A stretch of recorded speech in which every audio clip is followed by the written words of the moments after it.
Today we discussed how the former austerity-driven countries like Greece, Portugal, Spain and Ireland can return to more sustainable economic growth.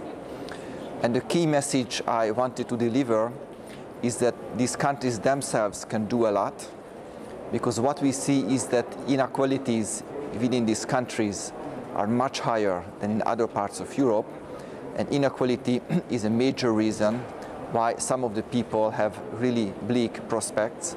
For example, when inequality is high, then the children of poor families tend to remain poor, the children of rich families tend to remain rich.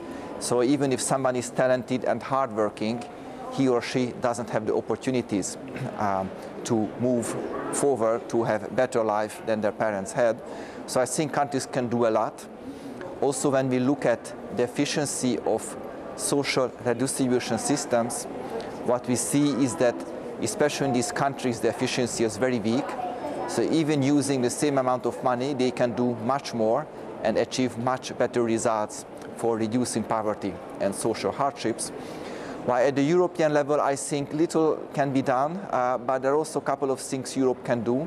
First of all, it can design better macroeconomic policies, certainly.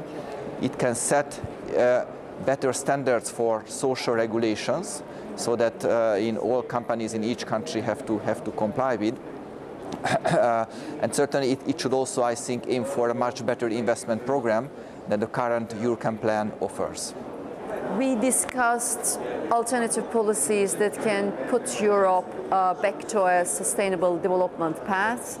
I'm leaving with a lot of optimism that change is possible. There are people dedicated to change, and we know the policies to save Europe from itself.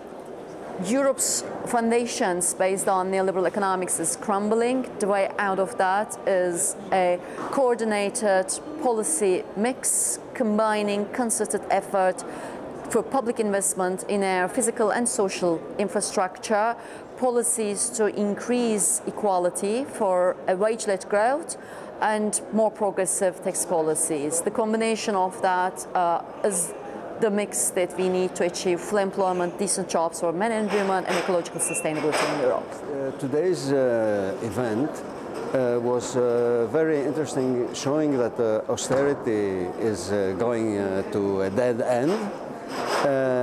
This is something we knew, of course, but we see that there are other possibilities.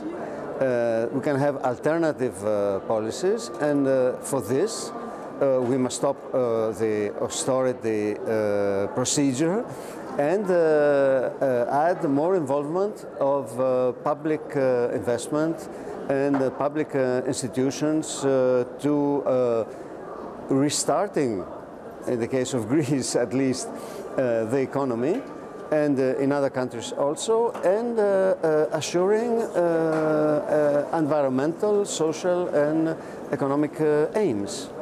And this is possible if we have a shift from the private economy, the exclusive private economy, private interest and profit and so on, towards planning of public interest, of the possibility of employment for everybody, the possibility of social services, of protecting the environment.